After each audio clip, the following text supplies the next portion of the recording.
Today we're going to be doing a bioactive enclosure for a ball python. Before I can start the build, I need to first plan out where everything is going to go to just get a visual representation of how it's going to all look in the end. I start off with the core background elements, that being the bark. Then I move on to the pot plants.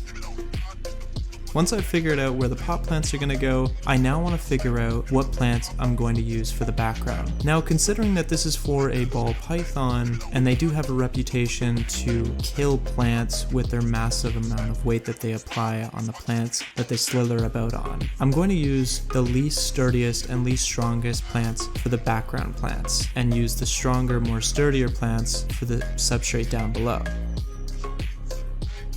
I'm going to add some driftwood to the background to give it some depth.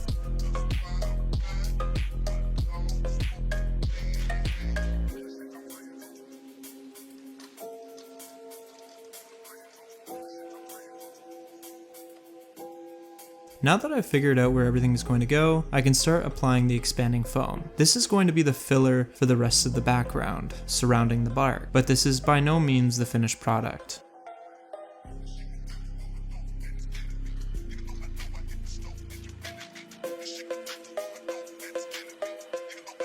Before the expanding foam starts to dry, I'm going to start placing the pots.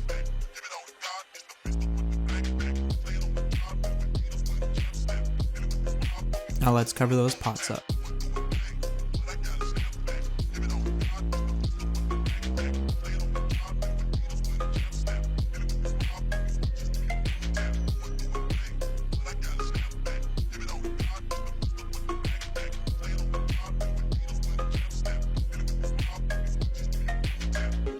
I actually started to run out of expanding foam, so I had to remove the straw piece to get the remainder of expanding foam out.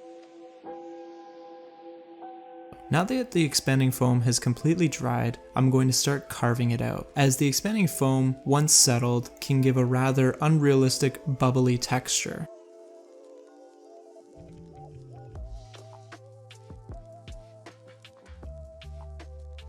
Prior to filming, I drilled some holes in the plant pots. That way any excess water can be drained out. I'm going to file the foam surrounding the holes.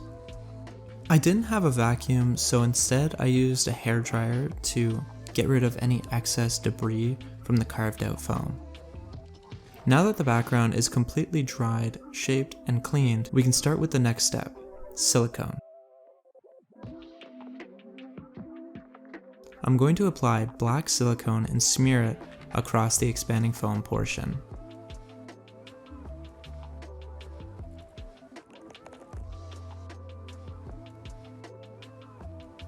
This was taking a lot longer than expected. It was very messy and very tedious, but I needed to add the finishing touch before the silicone started to dry. This was a mixture consisting of topsoil, bark, a little bit of sphagnum moss, and some coconut husk.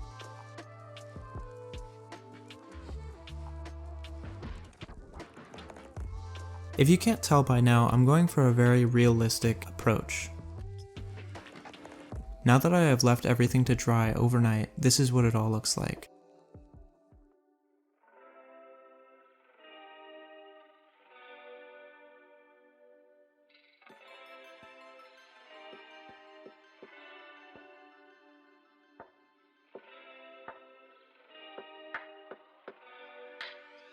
I used a hairdryer again to get rid of any loose substrate.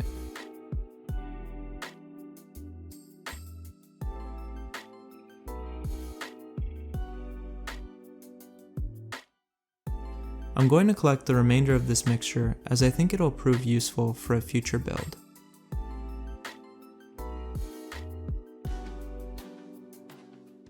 Before I continue with the build, I want to first make sure that these pots are drainable. So I filled up a glass of water and I poured a little bit in each pot, and sure enough, they drain.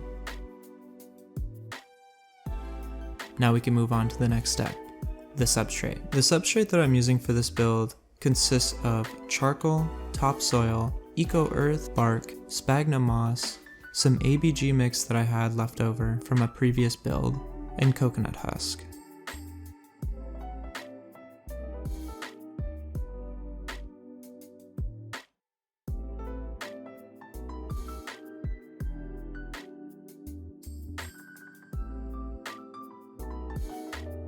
Off camera, I decided to silicone some sphagnum moss to the background to bring it to life. I think it was a wise decision. Now that I have all the substrate in the enclosure, I'm going to start adding some decorative pieces. First things first, the hide. I wanted to go with something that would blend well with the rest of the enclosure, and what better than this piece of bark or tree trunk. It took me about 4 days of going from store to store looking for the right hide, until I saw this. I thought this was perfect. It blends perfectly with the background, specifically where I had placed it, which was not intentional. The only thing about this hide that I didn't like was the big hole in the corner, but I decided to just cover that up with some substrate anyways. This will also prove useful as a slot for the probe to control the thermostat for the heat pad. I'm going to form a crater in the substrate so that way the big piece of cork bark can just fit right in.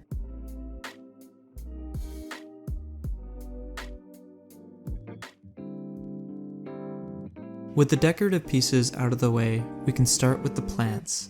This is what I've been waiting for since I started this build. The anticipation has been intoxicating, but the time has finally come. I'm going to start with this Bromeliad.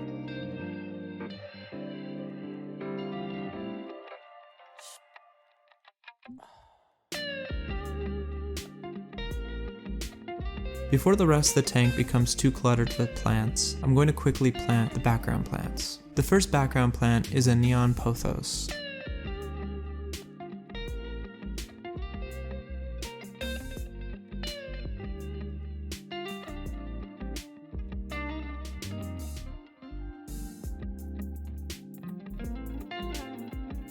The second plant I decided to use for the background was this fern.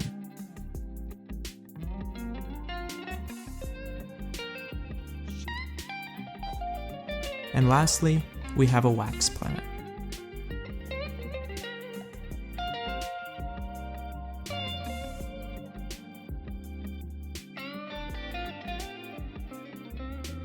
Now on to the bigger, more sturdier plants. Here we have a dragon tree. Personally, I love the look of dragon trees, and it would be the second dragon tree that I have planted amongst all of my enclosures.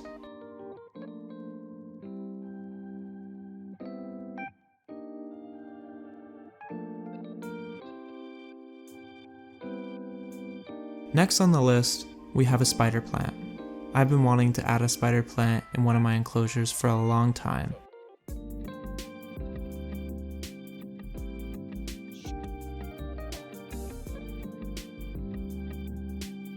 And you can't have a snake enclosure without a snake plant.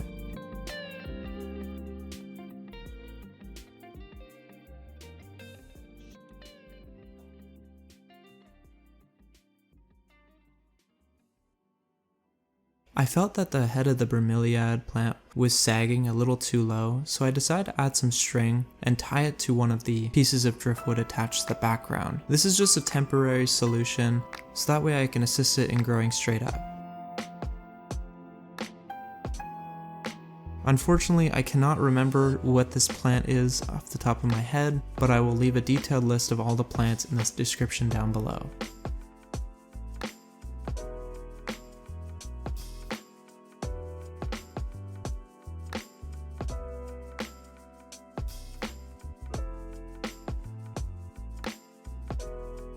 Time for one of my favorite plants. I have this in 3 separate builds. Here is a Nerveplant.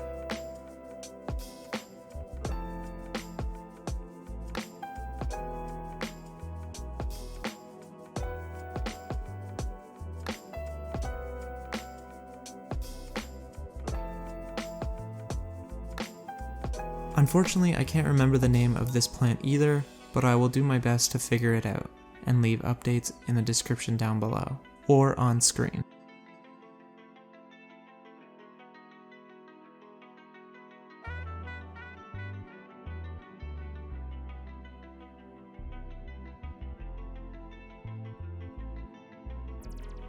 Since ball pythons are semi-arboreal, I would like to give Monty, my ball python, a little more room to climb around on.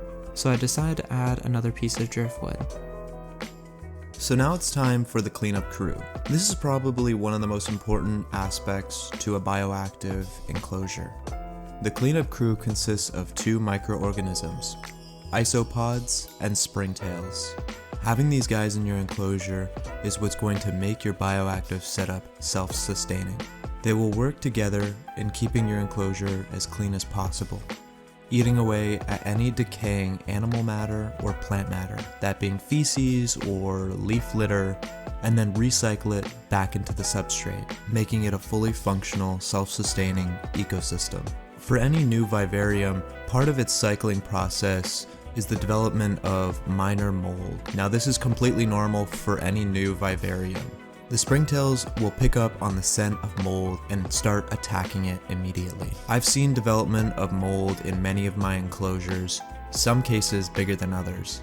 I would look under a piece of driftwood and there'd be a bunch of mold, and then come back 2 days later and that mold is completely gone with a pile of springtails sitting right where that mold used to be. I'm spreading a layer of oak leaves on top of the substrate for a couple of different reasons. A, this is going to be the isopod's main source of food. B, I think it's also aesthetically pleasing to have leaf litter covering the surface of the ground. It's also important for isopods to have a good source of minerals, especially calcium. A lot of people will usually add cuttlebone. Now I find cuttlebone can get pretty pricey, so my alternative to cuttlebone would be a bird feeder mineral block, and one of these blocks can last the isopods, depending on how big the culture, for about a year, probably even longer. So I break up each block into multiple pieces and spread it around the tank. And as far as the enclosure goes, that's it. There's only one thing left to do. This is Monty, my ball python. He's an orange ghost pastel, and just under 1 year old. I thank you all so much for watching to the end of this video. I did put a lot of work into it, and I also put a lot of work into this enclosure, as you could probably see. This is something that I'm very passionate about, and if you are too, I recommend that you give your little scaly friends best home possible to ensure them a very healthy, sustainable lifestyle. Thank you so much for watching, and I hope you all have a great rest of your day. Bye.